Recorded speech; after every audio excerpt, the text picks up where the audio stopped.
Hey Walkwatchers, and welcome back to another one of our videos.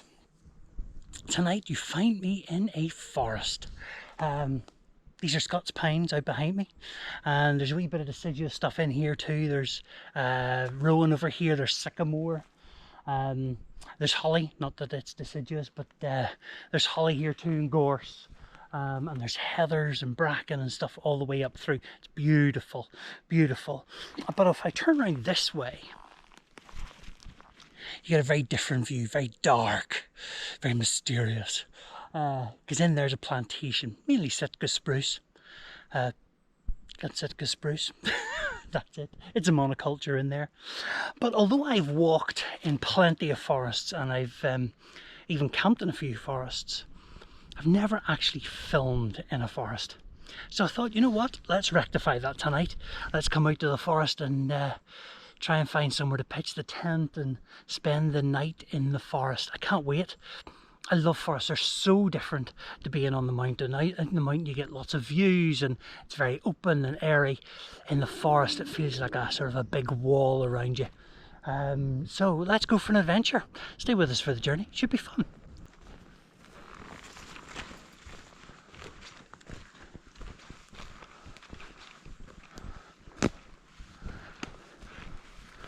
So you can see in here, the light disappears pretty quick, and it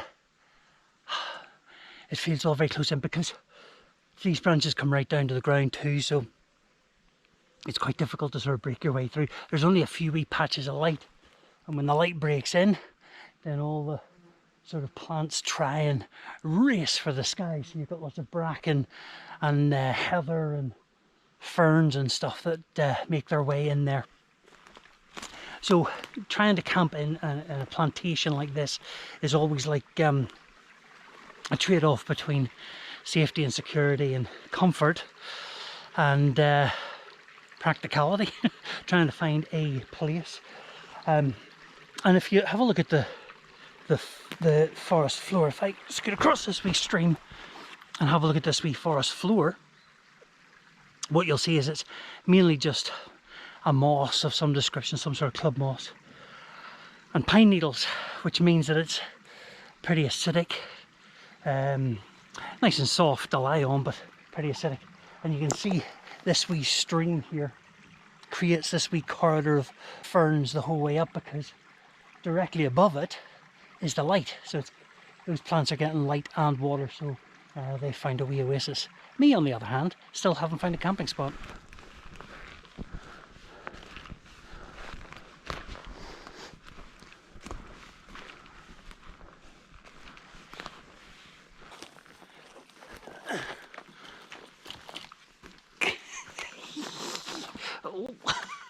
Oh. So one of the other things about camping in a plantation like this is all the trees are planted in rows, so sometimes you can get a wee track or a trail that's pretty straightforward. Oh, now hang on. That was handy, because here there's a wee flat spot, a couple of flat spots. Now that might do us. Maybe somewhere like this. Because essentially what I've got here is a relatively flat spot, just here, and then over behind me, just over there, is a lovely wee oasis where the stream comes down, and there's lots of moss and lichens and ferns and things there, so a wee bit of a water source. Not that I'd rely on it in a spruce forest really. There are no widowmakers. We'll talk about widowmakers and stuff later on. Anyway, I'm going to scout this out and maybe get the tent up.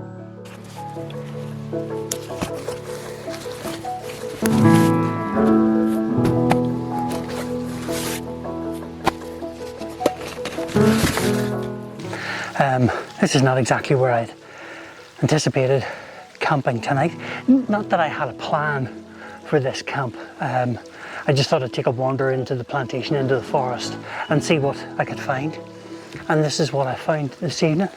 The ground's a bit uneven, but then you're in a forest. And there's a few pine cones and things, so I'll sweep those out of the way first of all. And give myself a wee bit more of a... that sticks really good. Just more of an even bed for the night. Look at all those twigs and sticks and stuff.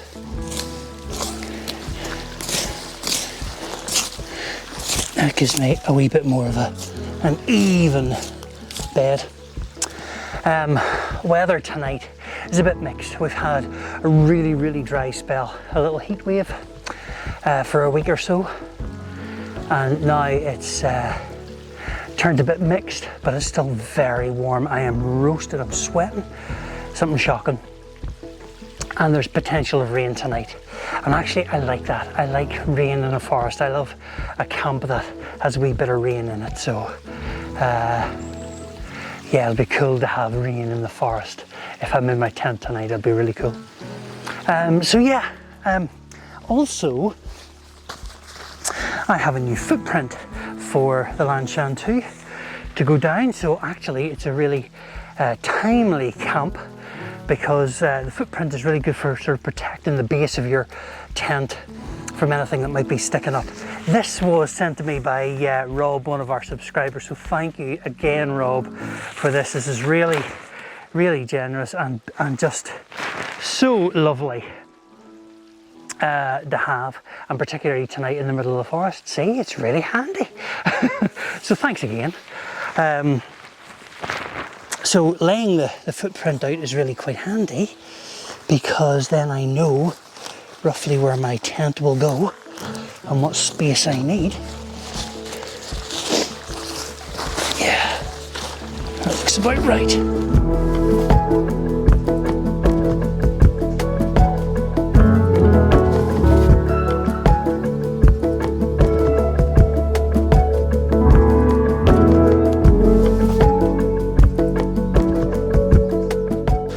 All set up and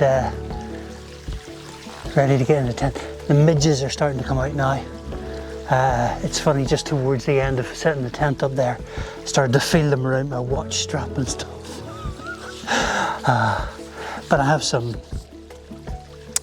midge repellent with me and some muzzy repellent with me, and I have my net and things with me as well. So I'll get into the tent, get set up for tea, and then start and battle the mozzies and the midges.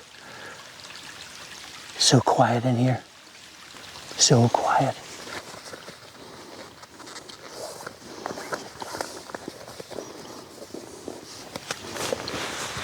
Well, that's me settled. It's actually quite a nice wee spot. I'm looking down these rows of plantation trees, these Sitka spruce. The wood pigeons are giving a Dixie. They are going a humdinger, still calling all over the place. I can hear sheep now in the distance, as well as the odd random cow still bellowing in the distance, which is really random, but it's quite cool. There are no midges in here, although I'm scratching because they've definitely got me already, but I can see them on the net of the tent, on the inner of the tent. But there's none inside, thank goodness. I've managed to miss that. I'm going to start cooking because I'm getting hungry. And it's prawn chow mein tonight. I know, prawn chow mein, can you believe it? Well, let's just say this isn't just any chow mein. No, this is, well, I'm sure you can guess where it comes from. Now you may be saying, what is that crazy fool doing in 19 degrees heat with his downy jacket on? Well, it's because it's long sleeves and I have to go out here with the midges to cook my dinner. I've also got my mosquito net to go over my heat, like so.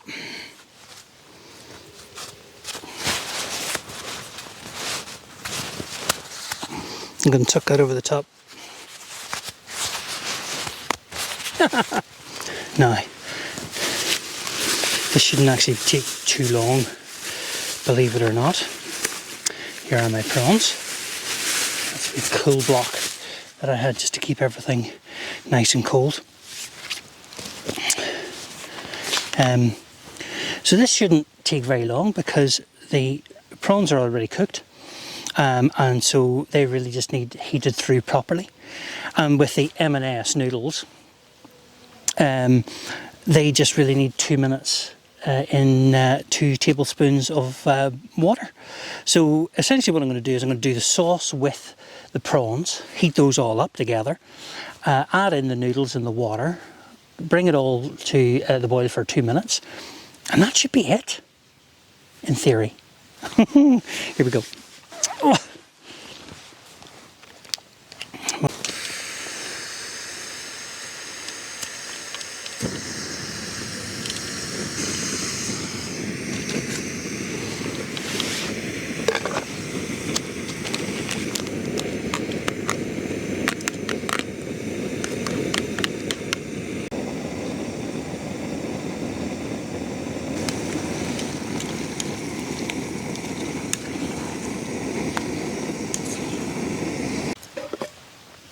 That is that. That was very quick.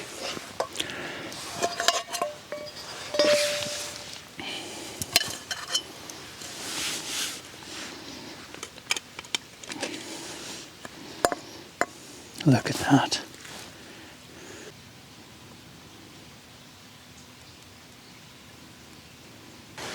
Oh, this looks good. It's very hot because it's burning my knee. Oh, it's very hot. Put that on that there.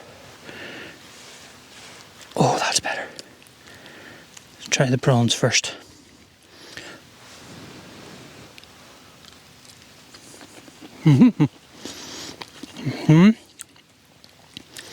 Prawns are cooked. Noodles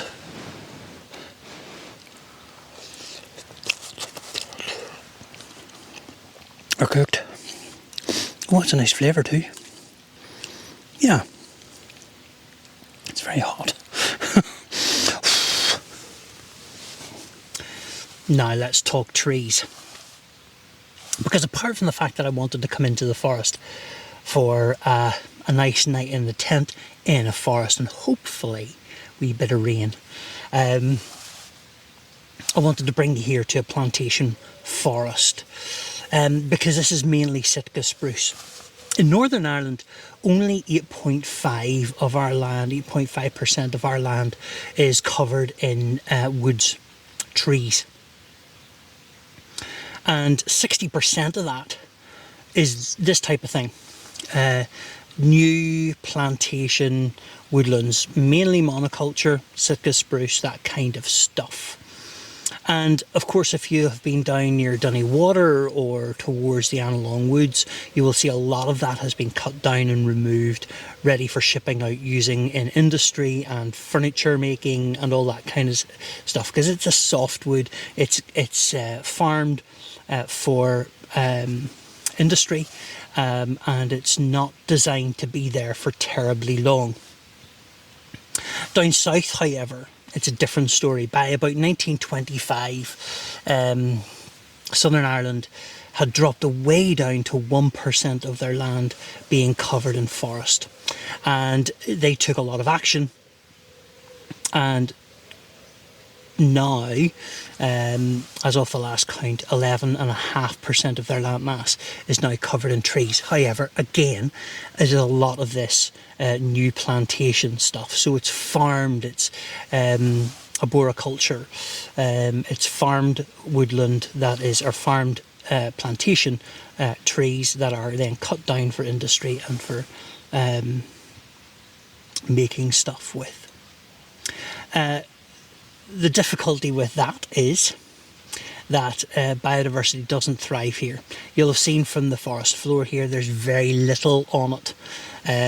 There's a few ferns, mosses, little plants like wood sorrel, and a few things like herb robert that are sort of on the fringes. It's only really where the light gets down into it, or where there's plenty of water, that's where you're starting to get the life of lots of lichens and mosses and ferns and brackens and all the wildflowers, and then the sort of broadleaf deciduous trees break in, things like rowan, sycamore, and even hollies and things like that. But you see the contrast with the Scots pine forest, which again is another coniferous forest, but it's a native conifer to Ireland, and therefore lots of things have evolved to grow in and round those trees. So it's just lush and it's green, and there's lots more light gets in, whereas here this is a very dense canopy, and so therefore no light gets in whatsoever. Down south, the government have set targets of 18% of the landmass to be covered in trees to meet climate targets. But that in itself causes a whole load of other issues, because so many people don't want lots of trees. They prefer to see the land used for farming or for housing or for industry or whatever. And other people would prefer that it wasn't this sort of plantation woodland, but much more of our native Irish rainforest, which I agree with. But surely we can walk and chew gum. Surely there's a way of doing both, because both capture carbon, both are useful for wildlife, although our Irish native rainforest is much, much, much more beneficial. So how did we go from Ireland being 80% covered in trees to in 1925 being only 1% covered in trees? Well, that would be us. Because as our population grew across the islands, we began to create space for ourselves to build houses and to farm. And by cutting down the trees, we created places to grow stuff and to graze cattle for food and for transport. And that wood that we cut down to create that space, then we discovered was good for building and good for transport, making carriages and carts and that kind of stuff. It was good for fuel, for cooking. It was good for fuel, for keeping us warm. And of course, that all leads to an increase in population, which then creates a demand for more space, and therefore we cut down more trees, and then we trade with other people, and we create ships to get across the sea, and so on and so on. So an Ireland that was lush and green and filled with biodiversity became quite desolate, and we reduced what was a very green island into a very green island in another way, in that we had lots of fields but very few trees.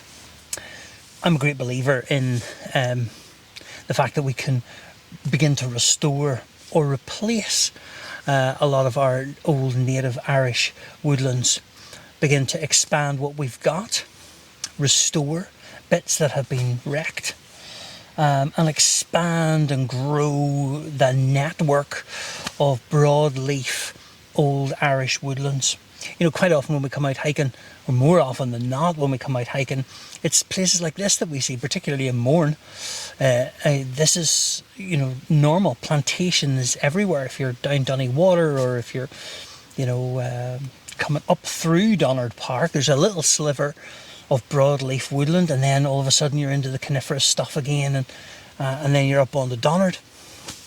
Wouldn't it be great to be camping again in our own native Irish woodland with our own native Irish wildlife again?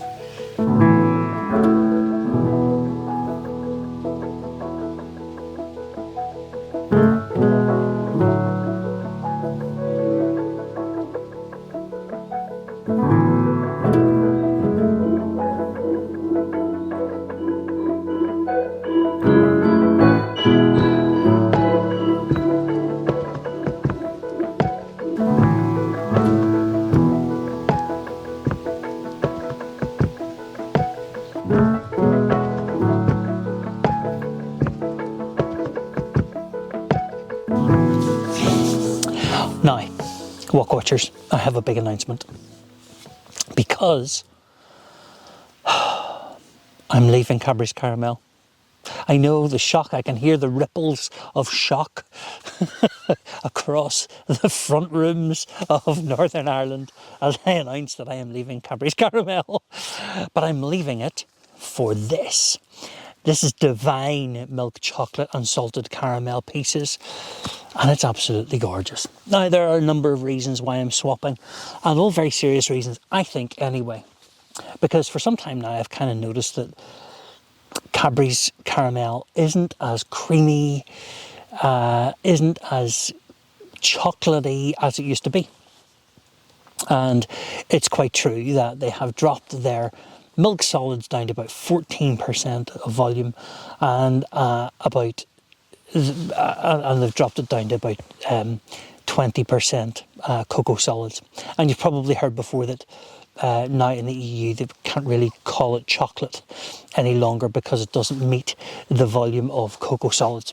Divine chocolate, however, and particularly this bar, is 38% cocoa. So it's really creamy and it's really chocolatey, and it's got that caramel crunch in it too, which is really gorgeous. As well as that, Cadbury's Caramel is 55% sugar content per 100 grams, which is really, really sweet. And don't get me wrong, I like my sweet stuff, but I was beginning to wonder if it was actually good for me. As well as that, Cadbury's is now owned by an American company, a US company called Mondelez, and they have a whole load of brands there, some of which I'm happy with, some of which I'm not happy with. And I'm not overly happy that it's owned by an American company now, whereas this is owned by a Ghanaian farmers cooperative. So they grow their own chocolate. They pay their own farmers, they produce their own chocolate, and their headquarters is in the UK, so it means that it's very much centred here in the UK and Ireland, which is really quite cool. As well as that, Cadbury's Caramel has palm oil in it. This doesn't.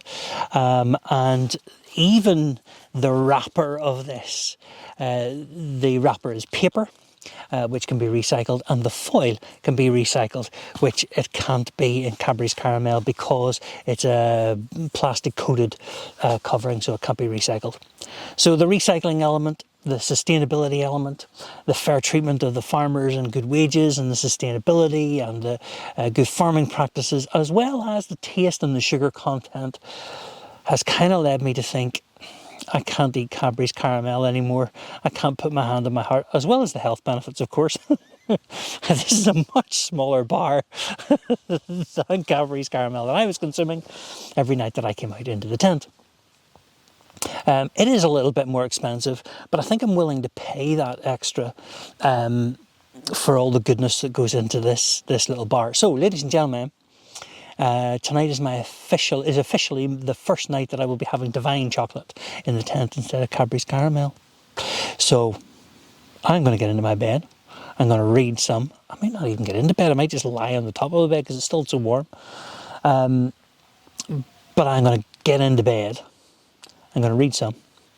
And I'm going to have some divine chocolate.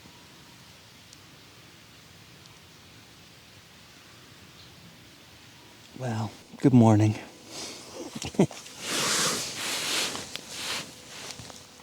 Oh, I'm struggling to get up. I've been lying here since my alarm went off. And I really don't want to move. It's the perfect temperature. It's so lovely. And this ground is so soft. I probably wouldn't need my thermarest. But this pine needle bed is just... floor is just beautiful. And the sound of that little stream, it's like the best ASMR ever. And there's some amazing bird song going on at the minute. The wood pigeons have started and they're doing their thing.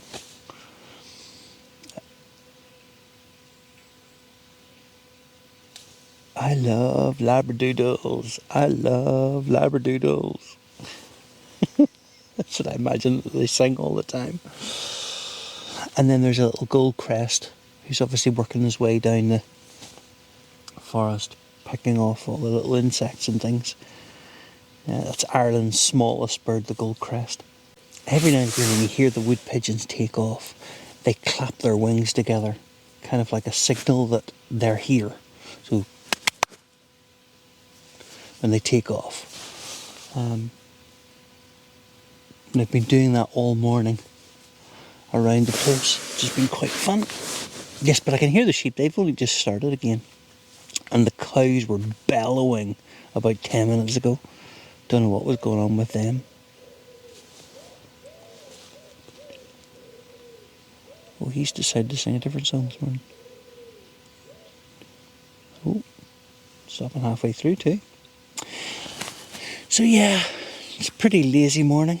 I don't need to go anywhere, so I'm going to get up and get some coffee and get the day started.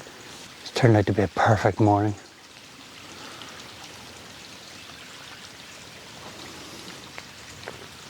Kind of glad that I pitched the tent over here beside the stream. Oh, Chiff Chaff. Chiff Chaff, Chiff Chaff. He kind of is very earnest about his name. Chiff Chaff, Chiff Chaff, Chiff Chaff. And then he forgets. And he goes, Chaff, Chaff, Chiff Chaff, Chaff, Chiff. And then kind of gives up.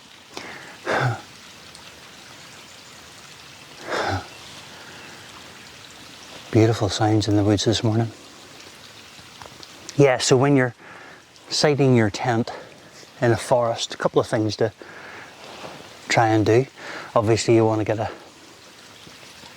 as flat a spot as you can. And it's kind of difficult in a wee plantation like this because everywhere is just humps and hollows. It's old stumps, it's rocks, it's big mossy mounds, it's mounds of needles and pine cones and sticks and stuff. And then we did talk about widowmakers. I said that I would come back and talk about that. So people call widowmakers, people call things widowmakers, different things widowmakers. Sometimes people will call a tree that is leaning over or falling over or has broken and is falling against another tree and is just kind of hanging there. They'll call that a widowmaker. Or a big branch that has detached and is kind of hanging in the canopy. That could come down at any minute in the breeze or in the wind. That can be called a widowmaker. Or if you're in a deciduous woodland, a broadleaf woodland, something with sycamores and oaks and ashes and beeches and all that kind of stuff. Sometimes beech trees, horse chestnut, sweet chestnut, can shed their branches. Usually after a long period of dry, like the little heat wave that we've just had, followed by a lot of rain. We don't really know why they do it, but some people think it's to do with the trees taking up a lot of moisture after the dry spell. They take a lot of weight up into the branches, out to the smaller branches. Those big limbs then become heavy and they just shed them because it's just too much for them to cope with. A widowmaker. Obviously, if you're underneath that, very dangerous. So just be aware of coming into a forest and pitching your tent. There's a few things to be aware of. That's a rare occurrence, by the way, trees shedding their branches like that, but it does happen. So it's just something to be aware of. Midges are definitely starting to come back out. That's also something to be aware of when you're coming into a forest.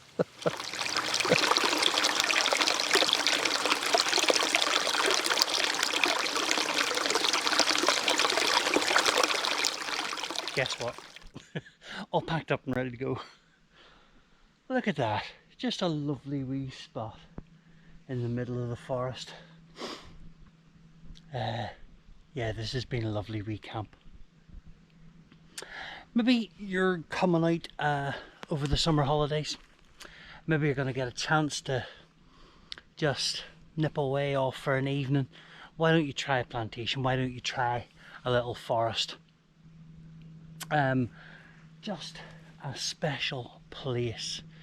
The silence in here still is fantastic, and it's coming up on sort of 8:30, so you know, it's getting kind of busy. The road is down through the end of the forest there, and I can hardly hear the cars. It's just fantastic, just beautiful. Planes overhead though, you can never get away from them. Okay, let's push back through the forest now and get back to the van. Right, let's go.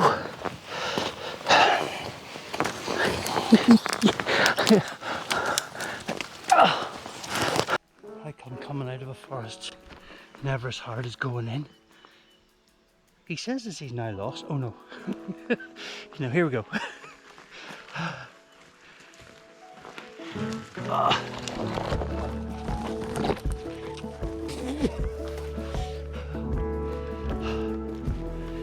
I got into bed last night, and as I took off my t-shirt, I had to remove several branches from the sleeping bag. Anyway, I'm going to finish the video here. Listen, thank you so much for clicking on today. Thank you very much for watching. If you've made it this far, thank you. If you haven't subscribed, please consider subscribing. That'd be really helpful. Click on the wee button down here, the wee red square down at the bottom, and click on the bell to keep up to date with all that's going on here at Walkwatchers.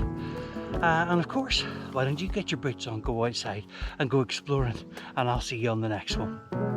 Bye.